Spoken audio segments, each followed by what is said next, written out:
O Salmo 133 foi escrito pelo rei Davi, e ele é um salmo que enfatiza a unidade de Israel.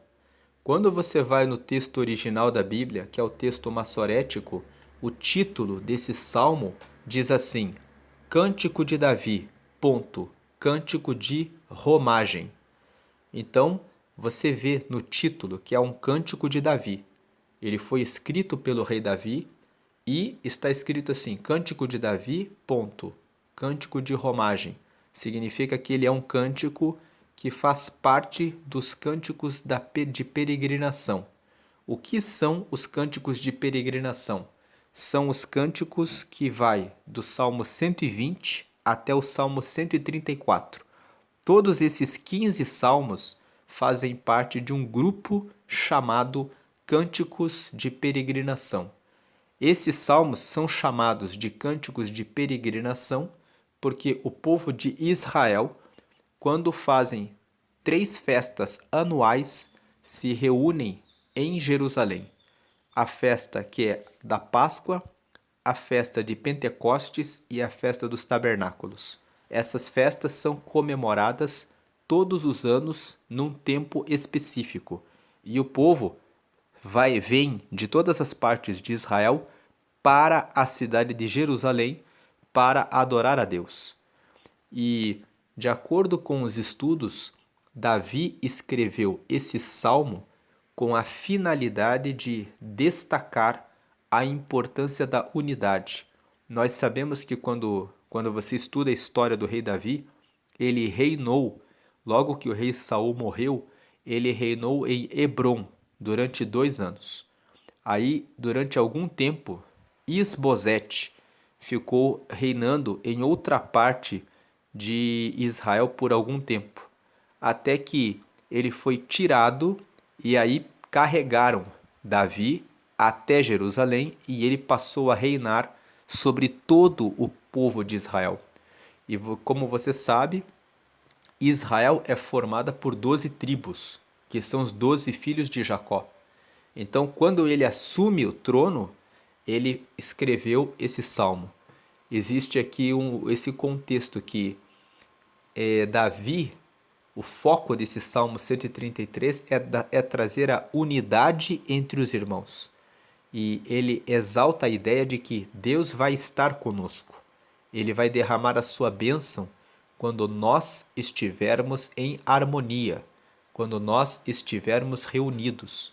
Então esse salmo, ele veio para celebrar, festejar, comemorar a união das tribos de Israel depois de muitos anos de divisões e conflitos. E ele marca o reinado de Davi como rei de todas as tribos de Israel. Quando você vai nesse salmo, nas versões da língua portuguesa, na Bíblia Almeida Revista e Atualizada, o título desse salmo é A Excelência do Amor Fraternal. Quando você vai na NVI, que é a nova versão internacional, o título desse salmo é Como é bom viver em união.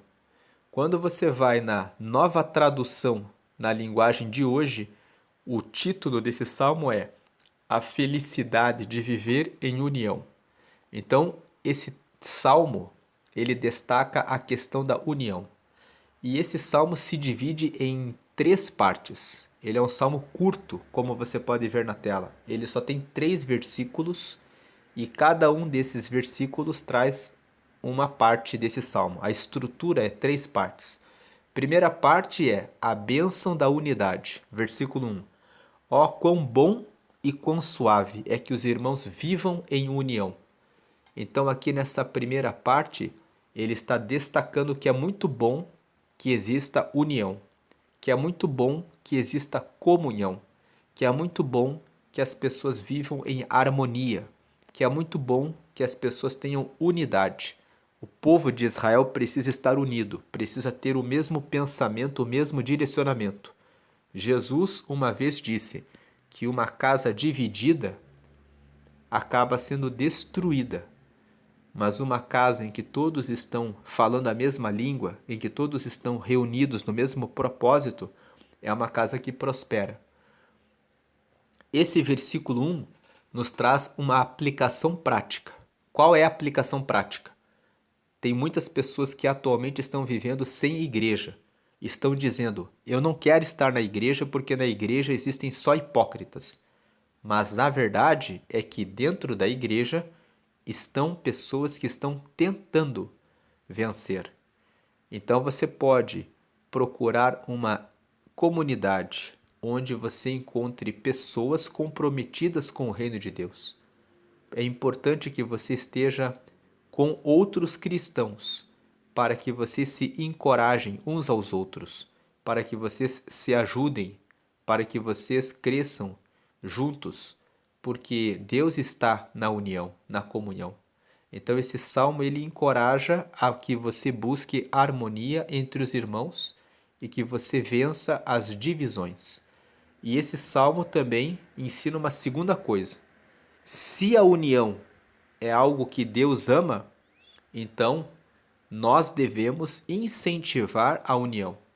E quando nós percebemos que existe alguma coisa que está gerando divisão ou separação, nós devemos promover a comunhão.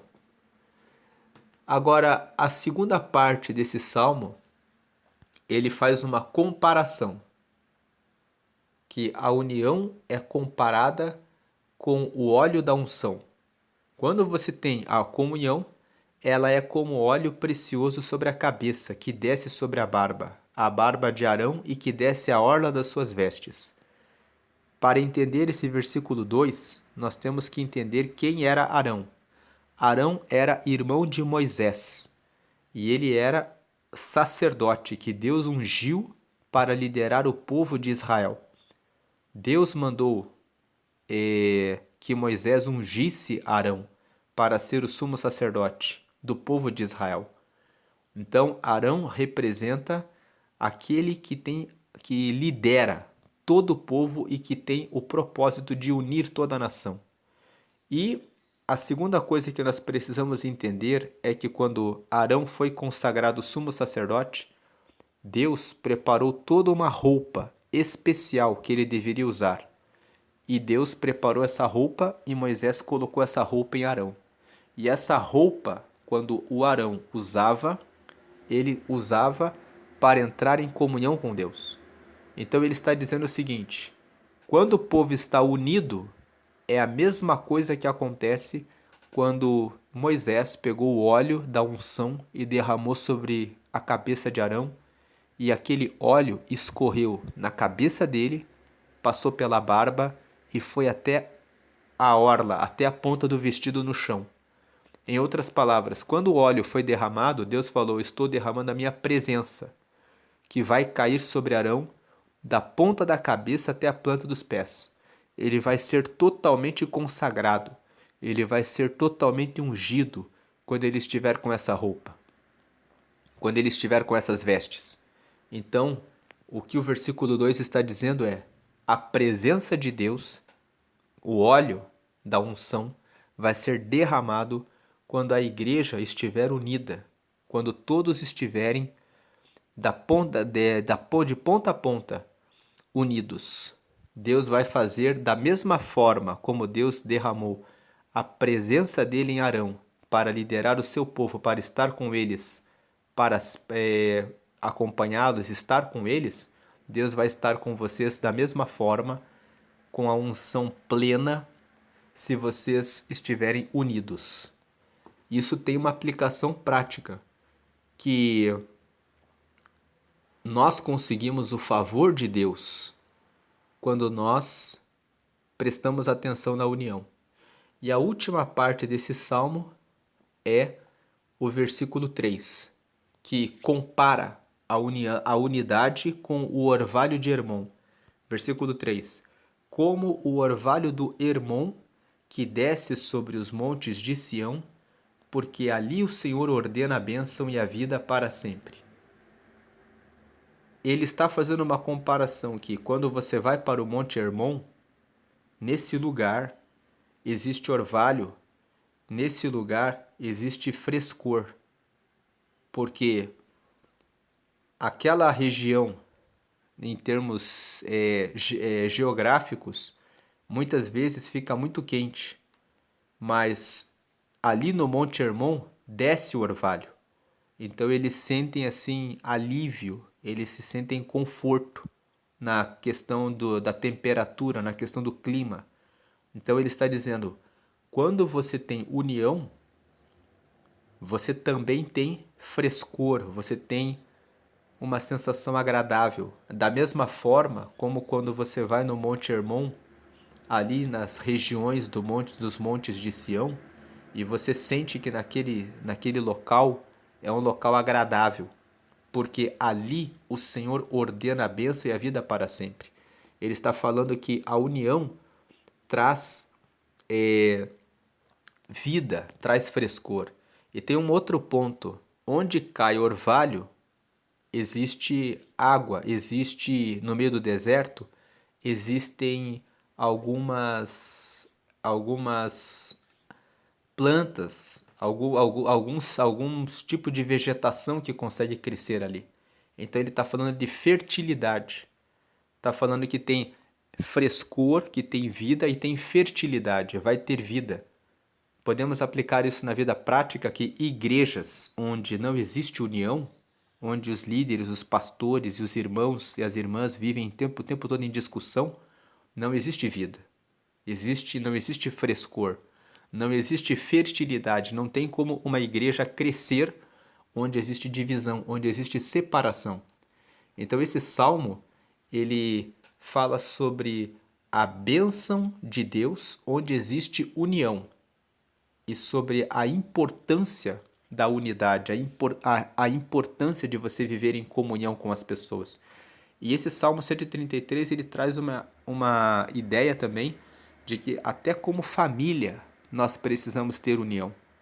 Se você não tem união com relação ao seu esposo, com relação à sua esposa, se você não tem uma unidade de linguagem, uma comunicação precisa, toda essa família vai honrar e temer a Deus, e você vai trazendo, deixa que os seus filhos caminhem, cada um para um canto, fazendo o que quiser, você não tem mais como prosperar como família, porque onde existe divisão, não existe unidade, existe divisão, existe separação.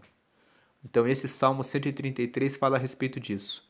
Agora, considerando esse salmo dentro do contexto dele, ele é um salmo que é um cântico dos degraus, ele é um cântico de romagem. Como nós temos explicado aqui nessa série dos salmos, desde o dia 1º de agosto, quando nós começamos a ler os salmos, hoje é dia 12 de dezembro, nós chegamos aqui no Salmo 133, depois de agosto, setembro, outubro, novembro. Agora estamos em dezembro, o nosso objetivo é chegar até o Salmo 150. E nós vamos chegar no Salmo 150 daqui a alguns dias. Faltam só 17 salmos para completar a meditação de todos os salmos. Nós vemos aqui que esses salmos do 120 até o 134, eles são salmos que sempre falam de um aspecto a respeito do povo de Israel. Você vê no Salmo 121, eleva os meus olhos para os montes, de onde me virá o socorro? O socorro vem do Senhor. O Salmo 122, Davi vai falar que o Senhor esteja em Jerusalém conosco. O Salmo 123 vai falar que a esperança está no Senhor. O Salmo 124 fala que o Senhor livrou eles dos seus inimigos. O Salmo 125 fala que o Senhor está à volta do seu povo e que quem confia nele é como o Monte Sião, que não se abala. O Salmo 126 fala que quando eles retornaram do cativeiro, eles ficaram 70 anos como escravos na Babilônia, eles ficaram felizes porque o Senhor trouxe eles de volta. O Salmo 127 fala que se o Senhor não edificar a casa, em vão trabalhos que edificam. O 128, aqui na tela, fala que bem-aventurado é quem teme ao Senhor, porque vai ter a bênção no trabalho, versículo 2, vai ter a bênção na família, versículo 3, vai ser verdadeiramente abençoado, versículo 4, vai receber a bênção na sua cidade, versículo 5, e vai receber a bênção na sua posteridade, nas suas futuras gerações. Aí você vai no 129, ele fala que o Senhor guardou o povo de Israel sempre. Quando o Senhor é justo, cortou as cordas dos ímpios contra o povo de Israel, contra a nação de Israel. O Salmo 130 fala que ele estava nas profundezas, mas Deus ouviu a sua oração. O 131 fala que ele é humilde, que ele tem contentamento no Senhor e termina: espere Israel no Senhor, desde agora e para sempre, dizendo que eles devem depender de Deus. O 132 faz uma história, uma lembrança de que eles são descendentes de Davi e que Davi teve no coração construir um templo para o Senhor e que o povo, quando sobe para Jerusalém, deseja que o Senhor vista os seus sacerdotes de justiça e que eles possam se alegrar, e que o Senhor nunca se esqueça da aliança que fez com Davi, de que sempre haveria um descendente dele no trono. E esse salmo é um salmo que, no aspecto cristão, lembra que Jesus é descendente de Davi e ele é o Rei dos Reis eternamente e para sempre estará no trono. E aqui, no 133, ele destaca a questão da unidade. O povo canta esses salmos, 120 até o 134, quando eles estão indo, peregrinando para Jerusalém, na época da realização das festas, da Páscoa, da festa do Pentecostes e a festa dos Tabernáculos. Quando ocorrem essas festas, toda a nação de Israel vai para a cidade de Jerusalém para se reunirem, para se alegrarem e para recordarem que Deus é com o povo de Israel. Então, como Jerusalém fica numa região montanhosa, esses salmos também são conhecidos como Cântico dos Degraus, porque o povo vai subindo para uma região montanhosa que é Jerusalém. Mas esses salmos também são conhecidos como cânticos de romagem, porque o povo vai fazendo romaria, vai reunido em peregrinação em direção a Jerusalém. E também são conhecidos como cânticos de peregrinação, porque eles fazem a peregrinação para irem para Jerusalém, para se alegrarem juntos. E aqui o tema do Salmo 133, quando eles estão ali fazendo a peregrinação, eles cantam esse salmo lembrando: vamos estar unidos, vamos recordar que somos irmãos, vamos lembrar que estamos indo para Jerusalém para comemorar a Páscoa, ou seja, a Páscoa simboliza a libertação do Egito, que o Senhor nos libertou da escravidão. A festa do Pentecostes, vamos comemorar que o Senhor está conosco. A festa dos tabernáculos é a festa, também é chamada de festa das cabanas. O povo se reúne para lembrar que eles ficaram durante 40 anos no deserto e que eles viviam em cabanas, ou seja, que eles passaram por uma situação de transição, provisoriedade, mas o Senhor esteve dando provisão o tempo todo na vida deles. Então, eles fazem essas festas para lembrar, em resumo, que o Senhor é o Deus deles, que o Senhor é o nosso Deus. E eles vão cantando esses salmos, e aqui no 133 eles estão cantando: vamos estar unidos, porque quando nós estamos unidos, acontece o que diz o versículo 2. Ocorre a mesma coisa quando Arão foi ungido. A presença de Deus foi plena sobre Israel. Quando nós estamos unidos, versículo 3, acontece a mesma coisa que o orvalho que cai sobre o Monte Hermon. Ali existe fertilidade e renovação, existe frescor, existe vida, existe um ambiente agradável. Vamos estar unidos porque isso vai gerar um ambiente agradável e vai gerar crescimento para nós. Aplicação prática desse salmo. Quando nós andamos com pessoas que estão unidas conosco, nós podemos prosperar. Devemos realmente escolher as pessoas que andam conosco. Precisamos ver os ambientes em que estamos frequentando. Se você está em um ambiente em que você está sendo sufocado, em que você vê divisão, em que você vê que existe separação, significa que você precisa sair desse lugar e procurar um lugar onde as pessoas estão realmente unidas, porque é a união que vai fazer com que ocorra a fertilidade, o crescimento, a renovação, o frescor, a presença de Deus. Como diz ali no versículo 2, como quando Arão foi ungido sacerdote, e foram colocadas as vestes sacerdotais nele. E o óleo foi derramado por Moisés sobre a cabeça dele, dizendo: a presença do Senhor vai estar com você. A presença do Senhor vai estar aonde existir a união. Tanto é que quando você lê Provérbios, capítulo 6, a Bíblia fala que Deus, ele detesta 6 coisas e a 7ª ele abomina. Se você ler Provérbios, capítulo 6, você vê isso claramente. Vamos entrar aqui em Provérbios 6, já está aqui na tela, e vamos ler os versículos 16 ao 19, só para ver como Deus abomina uma questão aqui relacionada à comunhão. Veja o 16. Estas 6 coisas aborrece o Senhor, e a 7ª a sua alma abomina. Versículo 17. Olhos altivos, e língua mentirosa, e mãos que derramam sangue inocente. 18. E coração que maquina pensamentos viciosos, e pés que se apressam a correr para o mal. 19. E testemunha falsa que profere mentiras, e o que semeia contendas entre irmãos. Então nós vemos aqui que o Senhor abomina todas essas coisas: os olhos altivos, a língua mentirosa, as mãos que derramam sangue inocente, ou seja, mãos que atacam o próximo, coração que maquina pensamentos viciosos, coração que pensa coisas más, pés que se apressam para o mal, testemunha falsa que profere mentiras, e a 7ª, o que semeia contendas entre irmãos. Deus ama a comunhão, Deus ama a união, Deus quer a união, Deus quer derramar a sua presença no meio do seu povo.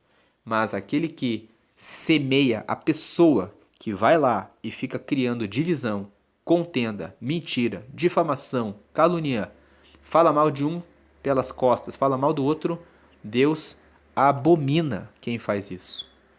Então essa é a meditação do Salmo 133. Retomando aqui o Salmo 133, nós estamos no dia 12 de dezembro, como nós falamos ali no princípio, e você que não viu ontem o Salmo 132, é porque eu não gravei ontem o Salmo 132. Eu gravei o Salmo 132 hoje, agora um pouco antes desse Salmo. Então, se você não assistiu o Salmo, você que está acompanhando essa série Meditações em Salmos, já está aqui no canal o Salmo 132. Inclusive, no final do vídeo do Salmo 132, eu deixei o vídeo de Provérbios capítulo 11. Você que acompanha o canal sabe que todos os meses nós fazemos a leitura completa de Provérbios. Você que nunca leu Provérbios, saiba que Provérbios tem 31 capítulos. Como na maioria dos meses nós temos 30 e 31 dias, se você ler um capítulo de Provérbios por dia, você consegue ler Provérbios 12 vezes no ano. No mês de fevereiro, você pode ler os capítulos 27 a 31 divididos, nos dias 27 e 28. Divida 2 capítulos num dia, 3 no outro, mas é possível ler o livro de Provérbios em fevereiro, e nos meses que tem 30 dias é só você ler o capítulo 30 e o 31 no dia 30. Nos outros meses que tem 31 dias, você lê um capítulo por dia. Por que fazer isso? Porque se você medita em Provérbios, Provérbios traz recomendações e conselhos para todas as áreas da vida. Então, se você medita em Provérbios 12 vezes no ano, uma vez por mês, depois de 2 anos, aquelas ideias ficam na sua cabeça e você começa a tomar naturalmente decisões mais inteligentes na sua vida.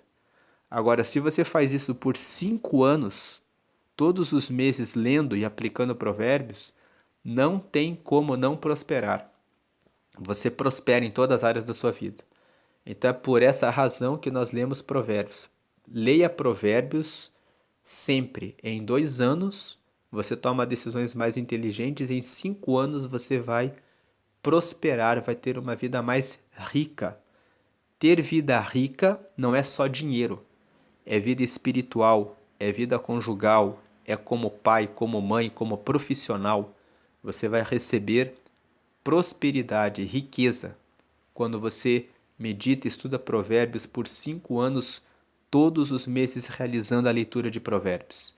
Então hoje é dia 12 de dezembro, eu vou deixar aqui o vídeo do dia 12 de Provérbios 12 e vou deixar aqui do lado um botão no lado direito para que você se inscreva no canal e seja notificado todas as vezes que houver novos vídeos aqui no canal. Deus abençoe a todos. Paz do Senhor Jesus. Amém. E prezem pela união. União.